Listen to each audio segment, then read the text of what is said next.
Bəzi adamlar deyirlər ki, biz namaz qılırıq. Amma biz uzaqlaşa bilmirik günahdan. Bu necədir? Namaz, axı Allah deyib ki, səni fəhşa və münkərdən uzaqlaşdırır. Niyə uzaqlaşa bilmirik?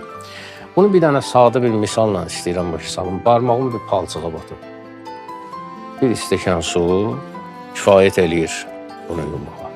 Amma əlim bütöv batanda biraz artıq su lazımdır.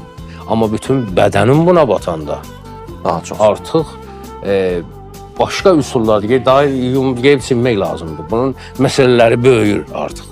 Bizim gördüyümüz işlər var ha. Elə bil ki, bizim bütün bədənimiz çirkaba batıb, bir dənə barmaq təmizləyən qədər bir stəkan su götürürük. Ha, bu nə oldu? Bu effekt vermədi.